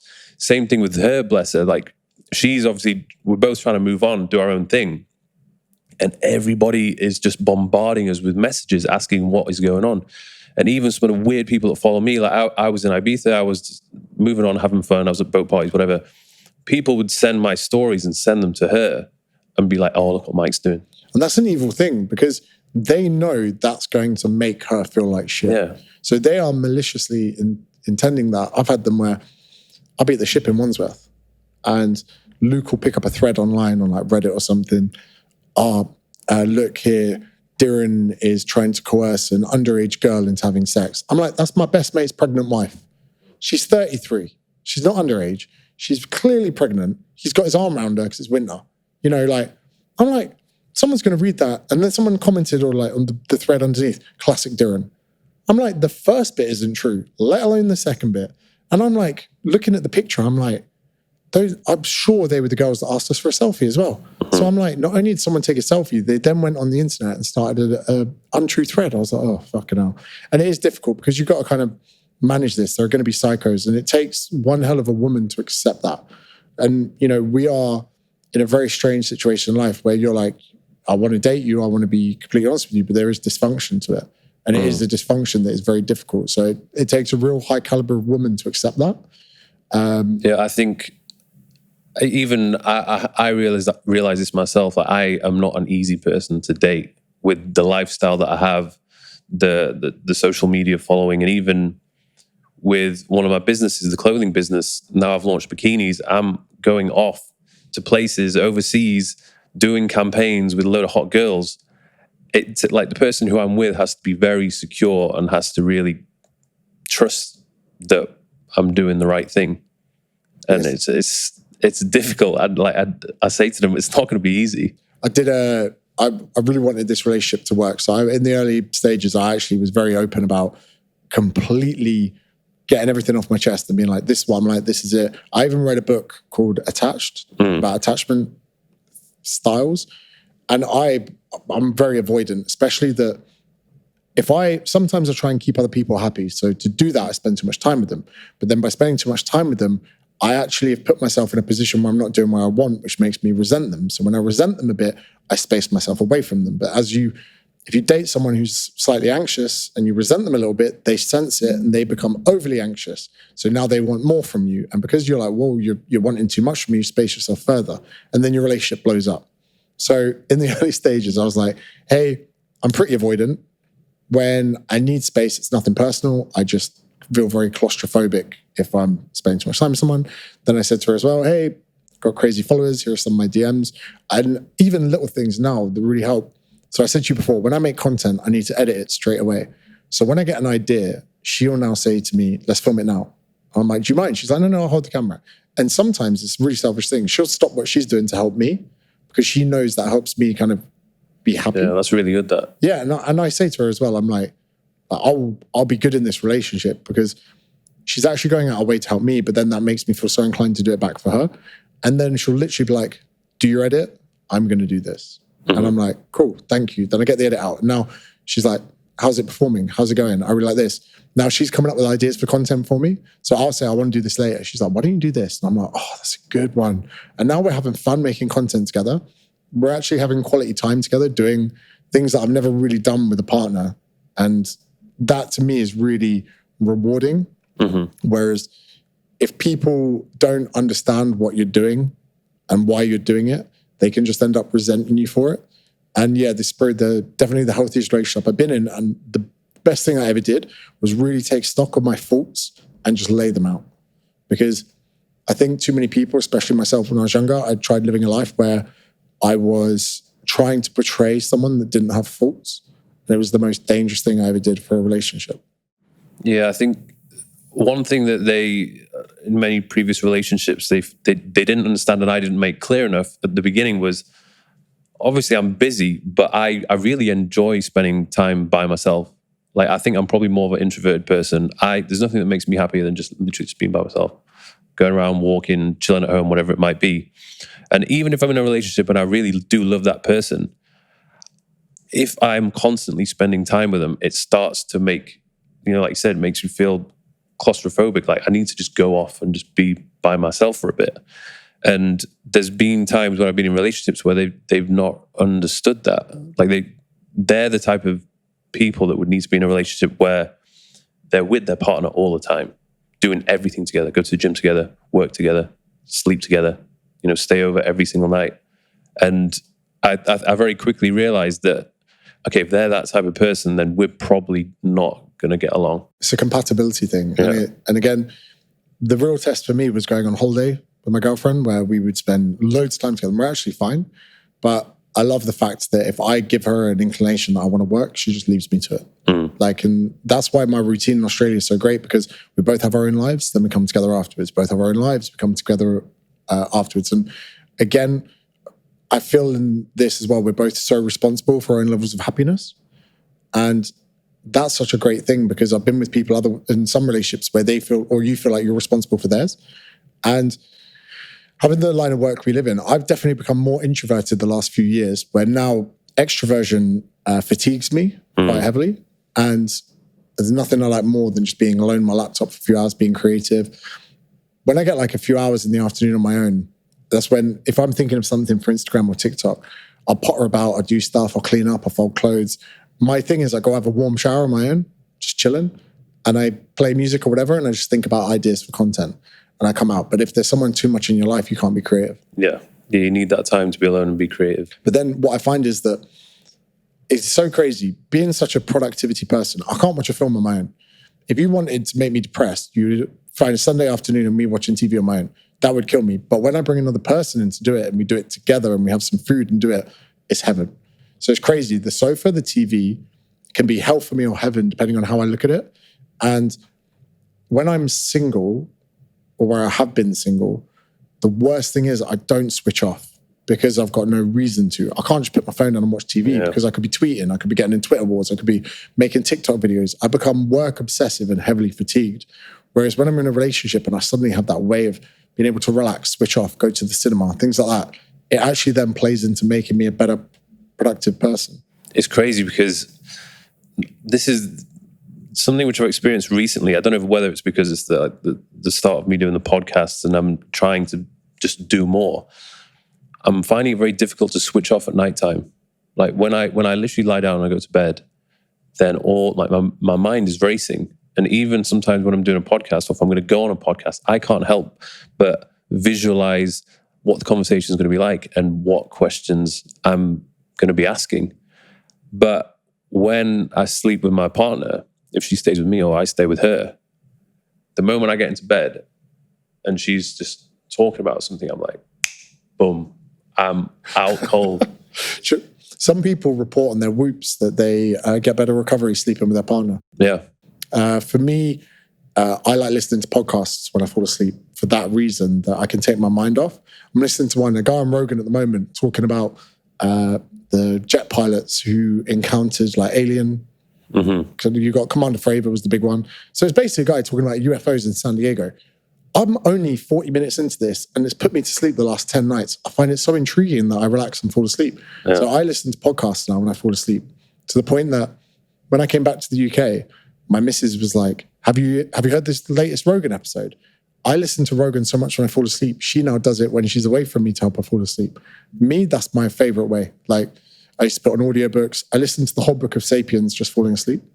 And I now need something to listen to as I fall asleep, but I always just drift off, boom. Sometimes I'll be asleep in like 30 seconds. Have you got any bad habits which you would love to just stop doing or get rid of? Alcohol, probably. Like, I know definitively that alcohol only makes my life worse. Yeah. And you did a video about it recently, about your relationship with it, but it's difficult because I also love the time, like having a beer with my friends. Sometimes I feel like I'm doing it for them as much as me. Yeah. Even when I think back, some of the funniest times I've had have been on nights out or days where it's just been me and my mates and we've just been pissed and we've been acting like idiots. And again, exactly that. I think it's more so the day after where I feel like shit, or just feeling like shit, or feeling like you have such a great opportunity in life. Why are you throwing it away boozing? But then I actually thought about this the other day. I go, the only reason I'm successful is because of who I am. And alcohol has been a part of who I am. So I can't try and not be who I am. It's a weird one. It is definitely a relationship I have, but that probably is the main one. I rarely ever take drugs, which is why I'm so open about it. I was very open as well, especially not having brand deals. I'd talk about cocaine, talk about MDMA. But then even then, I only talk about my previous experiences. I got slammed recently on a video where I said, if you want to stop doing coke, stop drinking. Because that's fucking what happened to me. When I was doing too much coke, I was like, right, I need to stop drinking. And I was like, oh, you can have one or two. I was like, well, the problem is, James after one beer isn't getting a bag in. But James after 10 beers is winking at his mate. But the problem is, James after one beer is very good friends with James of two beers. And James of two beers is, oh, we might as well have a third, and so forth. So there's that. Like, again, the amount I drink and party is definitely at a decline, which is probably in a perfect amount of time before whatever future family life comes. But as far as habits, probably forgetting people's names. And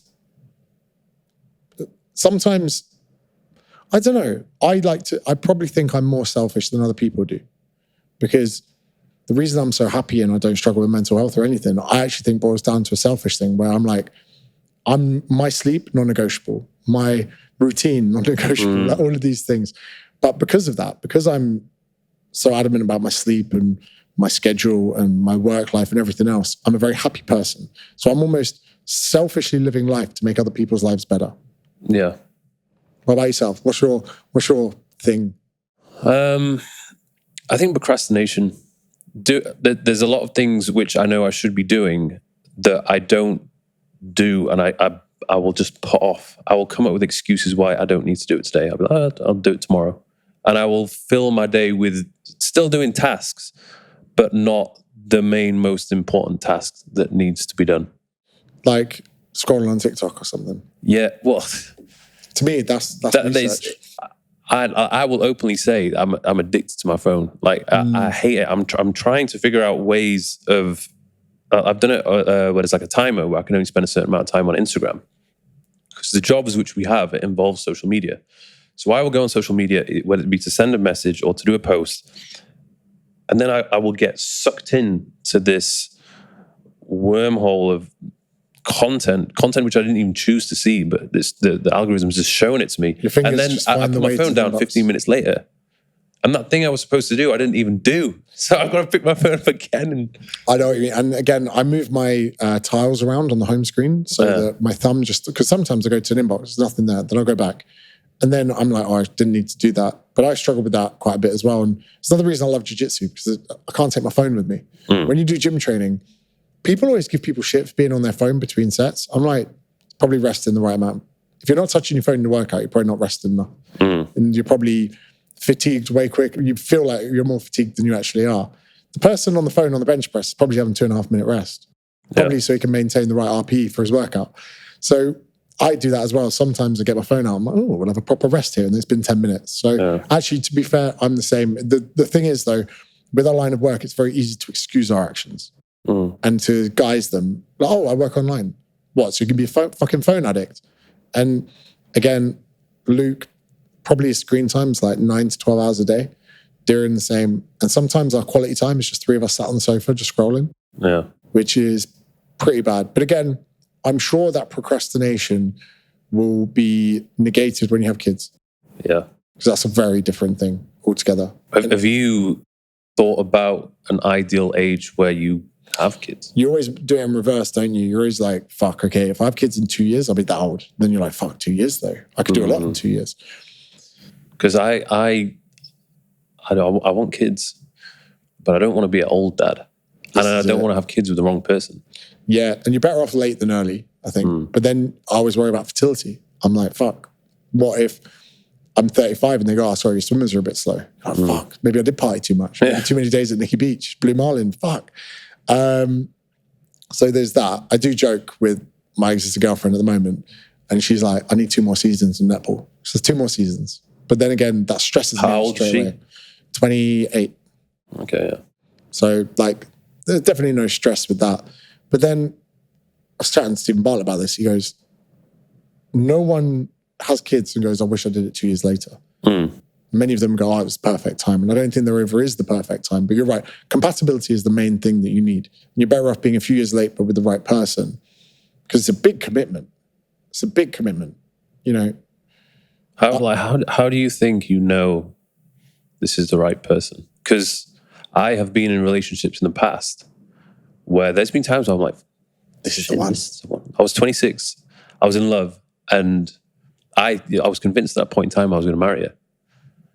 But then maybe there was just a few red flags. Because sometimes when you're in love, you don't think rationally, and you're just thinking purely on emotions. But then I think when the emotions kind of they calmed down a little bit, I started to think more rationally, and then I was like, actually, this is probably not a good idea. For me, and she'll probably be very happy with me saying this, I'm not just in love with the person, I'm in love with the life.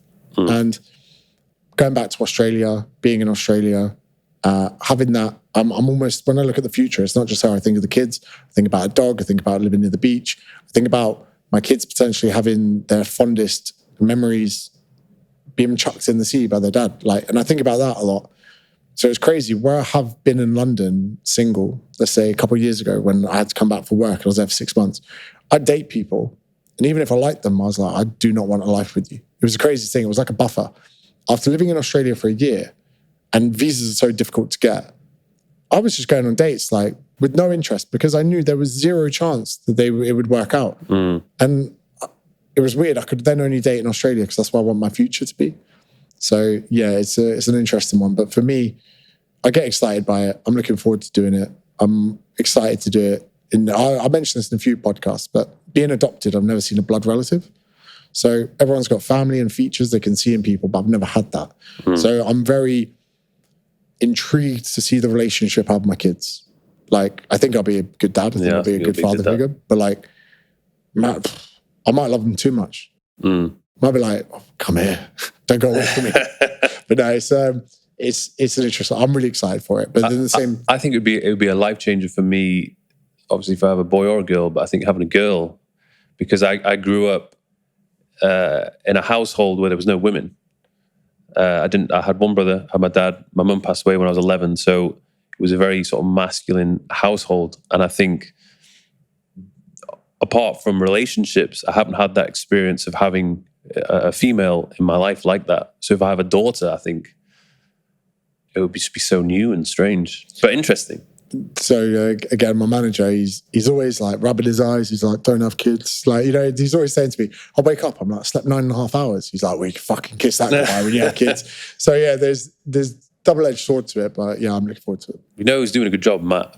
I think Matt is he's a great dad. Yeah, 100%. Good role model for everyone else who's, thinking about raising a family or having kids. I think he's doing it right. I always forget until I see it in content. I'm like, oh shit, you're a dad. Because to me, he's just YouTube and Matt. Yeah, 2 kids as well. Fuck. That's crazy. Yeah, but think of the content. That's how I'm going to blow up my YouTube. That's what his YouTube blew up when he started doing these intros with Luca, his youngest son at the time. He was telling me he used to spend half a day or sometimes a full day just putting together this intro. But nobody else had ever done anything like it. And that was at the point where his channel it was going crazy. Every video was getting 1 million views. We were par on par. We had about 800K, and then he just went boom, and then just his subscribers doubled mine. And I was like, fuck, I need to have a kid. Not just for business, but a little bit for business. It's crazy. You've got to sell me on Australia because I've never been. So I would say go and then see what you think. Again, you could always come back. But coffee is amazing. Best coffee I've ever had. I didn't realize I was a coffee fan, so I went there. But the lifestyle is a little bit lazy there.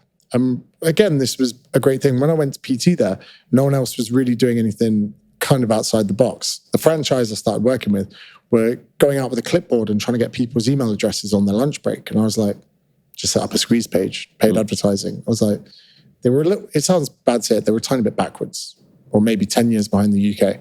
But then after a while, I was like, I love that. My mates who went out there to work go, you don't get an email at weekends or after 5 p.m. because they're living life.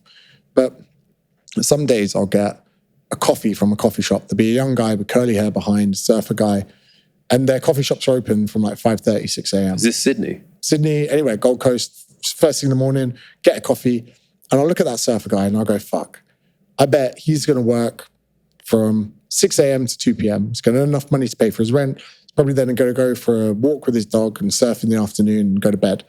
And I was like... Such a chilled life. I was like, fuck, he could do that forever.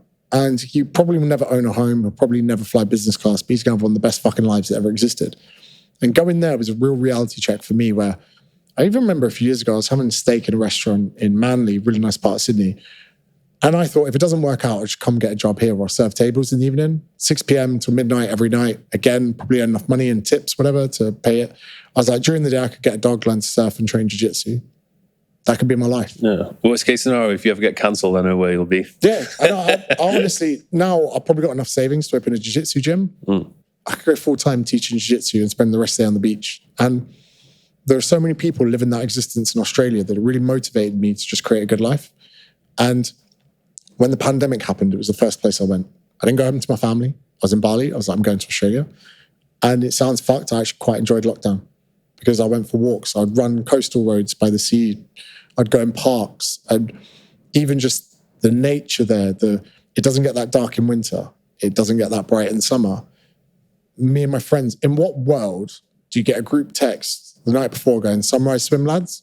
And 9 of you go to the beach 5:45 to watch the sun come up. There's nowhere else in the world where that happens. And it is Peter Pan world. It is a bubble. It is safe. It is one of those places where I got there and I was like, I get it. And people are, it's not perfect by any means. Where I live in Bondi on the beach is a 15-minute train from the city. The train's always empty. My rent is cheap. Petrol's cheap. It's like £1 a litre for petrol in Australia. The train costs near to nothing. I can skateboard into the city from where I am. The city's not big. It's not crowded. The spiders are pretty big. Oh, yeah. The huntsmen, which are the biggest ones, the harmless ones, but they eat and kill the ones that are dangerous. And for me, it's just... And they're in every city? Everywhere. I've never run into like the real gnarly ones. But like, I just think to myself, what a place. My only concern is maybe it's too good to bring up kids. They'll have to go spend a few months in London. Be in a bubble. You need to bring them up somewhere a bit rough. rough. I do think that is genuine, but for the time being, I imagine myself like a plant. I need to put it in the best environment. And on paper, all the best things that have happened are in Oz. I write my books in Australia. I make the best content in Australia. The time zone's sick because when I wake up, it's the evening. Yeah, then the UK go to sleep and I can do what I want for the day. I'm left alone. And then in the evenings, I get more messages. And I'm like, I'll do it in the morning. Melbourne's a bit more metropolitan. Sydney has a mixture of everything. So it's all in one place. You've got beaches, you've got city, you've got food.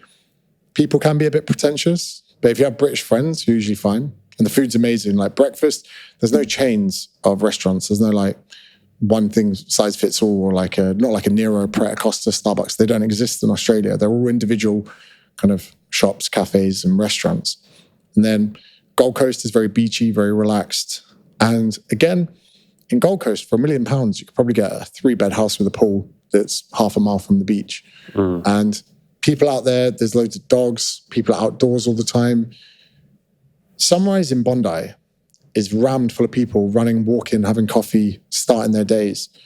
And when I first went there, there was a lockout law where you couldn't get into a bar after midnight. They didn't do shots after 11 in some places. So even a big night out, you'd be home at 1. Whereas in the UK, clubs just go on and go so late. That's when it gets messy. And then even when you're hungover as well, you're like, right, let's go down the beach, let's do this. And again, Dubai gets too hot for the majority of the year. Sydney's too hot for maybe 1 month. And then the rest is like a 9-month spring where coming into summer's amazing, coming out of summer's amazing. August, as it starts to get a little bit cooler, the sea remains a bit warmer. But then winters are really quite nice where it gets down to maybe like 6 Celsius with highs of maybe 15. But you'd maybe wear a jacket and a hoodie out and about, but at lunchtime you'd be back to a t-shirt and shorts. So the seasons throughout the year, there's no season you want to avoid. And then in middle of winter, if you do feel like you need a bit of sun, you come back to UK, it's summer. You go to Ibiza, do your trips. And again, when I'm in Ibiza, I'm not missing out on much at home because it's winter. So which month, if you were to go 1 month, which month would you go? October, November, or December. December, Christmas is a really good one. So Christmas in Australia is putting on a pair of Speedos and going down the beach with a cool box, having a few beers with your mates. And we used to call it Orphans Christmas, where we would, all of the people that are away from home would come together and have like a big dinner together. So that to me was really good. Coming home to the UK for Christmas doesn't feel the same. I almost feel like I'm doing it to keep my family happy. Yeah, I mean, that's the reason why I'm going back. And my mum and dad this year, They said, "You're going to be home at Christmas." And I didn't really give them an answer. They gave me my presents to take to Australia. So there is obviously the negatives of being far away from home, but I said this to someone yesterday. It's only a day away. Anytime you travel, it's a day. Going from here to London, it's a day you've written off. Going from Australia, it's a day too. You just spend 21 and a half hours on planes. And the part you would be asleep anyway or otherwise, you're just spending on a plane. And the Emirates route is so straightforward that it's almost a bit of a cop-out when people say it's far away. I get that in the sense like how much it costs, but it's not that much more expensive than flying from Dubai. I've done the trip to Dubai and back, and if you do it business, it's so much. To go to Australia return is only like 20, 30% more. And it doesn't make sense when you look at it as a distance, but there's almost a sense as well, like when the world goes to shit, Australia's just doing its thing. Yeah, it's far away, pretty neutral. But it's just a great place. And there's loads of things that aren't right about it, but for me, it just weirdly felt like home. Yeah. So we'll get you out there. I'll do your itinerary. I'll do everything. Yeah, I guess, probably not this year, but end of next year, maybe. It's a long time away. Get your missus, go out. I reckon you've got to go in the next 3 months. You've got no reason you can't. There's never been a better time than now. Yeah. Never know. In 6 months' time, I'll look on YouTube. Your missus is pregnant. You're having a kid. Settling down. Can't come to us because it's a bit too far away from my missus. She's pregnant. That is true. And I mean, the freedom I have now, like, I don't know how much longer I'm going to have it. You could do an overnight flight and you'd be there. You could go for like 3-4 days and come back. When are you going back? That's Sunday night. So this weekend, I can't wait. And the way the birds chirp when I get there, I've got my apartment in Bondi. So I have an apartment with a little balcony, oversees Harbour Bridge, Sydney Opera House. Can't wait to get back to that. And like, my life's just a bit more chilled there. I have a 5-year-old Golf R that I bought, and I get sand in it. People are sweaty. Me and my mates start playing tennis just to have something to do outside. And like, some days I won't even put shoes on. I'll wear flip-flops to jiu-jitsu, train jiu-jitsu, come back, chill in the apartment, go down to the beach, do whatever. And it's just nice to do it that way. So what's plans for you next? Have you got any big projects coming up, or you just going to keep doing what you're doing? Finish the tour. So the only one left is Sydney Opera House, which is a pretty cool venue to have. That's the last one that's on sale. So go home this weekend. I've got about a month off, maybe 3 weeks off. Then Darren and Luke come out. We have Sydney Opera House. We have Perth. We have Christchurch and Auckland in New Zealand. Then by the middle of December, I'll be done. No book projects, nothing. And when I say I'll have a month off, I'll just work on my businesses. So the fitness app that I have, James Smith Academy, is something that me and my business partner, who was another PT in the gym, he left because he didn't like people. He just wanted to code websites. It's like, mate, I've got an idea. We built an app from scratch, which I would not recommend to anyone. Yeah, well, I've got one. It's a headache. So many bugs come out of nowhere. It's bonkers. And I said to my business partner, however much we're spending, never tell me. I don't want to see it. I don't want to know. We put ourselves on some pretty standard salaries about 5 years ago, and that's what I live off. And it's still a good amount of money, but it's nothing. I'd never get too big for myself on that amount of money, where I still feel the pinch when if I get a beach club bill, I'm like, what? But it's good to have that, because if you take too much, and we're reinvesting in a second app actually, because apps for other personal trainers are so shit. We're like, fuck it, let's build one. So we're going to roll that out. I've hired 2 employees for the first time after 5 years. They're helping me with the marketing side of things. And now like we're all in the same office. We're in Sydney. We're just starting to come together. And I want to make my app better. I want to get more people on it. And yeah, just getting that'll be my relaxing time, because I'll only be working for about 6 hours a day. But that's really it. And what's around the corner, don't know. Some exciting things, but generally just can't wait to get back to the routine that I have. That's what I feel like I have here. And when I was traveling over the summer, I had the exact same feeling. And I need to build my podcast out a bit more, because I've been lazy. So what I'll do is I'll invite you to come to Australia for the podcast. And then even to your mission, like, babe, I've got to go on the podcast, you know? So we'll build that up a little bit. Send an invite. Not sure I could afford your business class flights yet. But maybe if the new app does well, I'll get you on it. That's awesome. I feel like we could talk for like all afternoon, but I know you're a busy man. You've got to prepare for the event this evening. Well, I'll probably go down the beach, get a bit of sun. Yeah. That'll be my way of preparing for it. Mate, it's been great to meet you. And like you say, we get on very well. I think we're actually a lot more similar than we ever realised. Yeah. And it'll be interesting when I not only get you to Australia, but I'll get you on my podcast and we can start to pull out a lot more of your journey. Yeah, man. Good stuff. And where can everyone find you? James Smith PT, Instagram? Unfortunately, yes. YouTube is? James Smith PT. It's annoying. Sticking with that. I've tried everything. I've tried finding James Smith, the James Smith. It's a fucking nightmare. So I'm just going to have to stick with the PT. But yeah, it's all there. And yeah, if they type in my name, they should get it. There is a singer called James Smith, but I've outworked him now. Yeah, good stuff.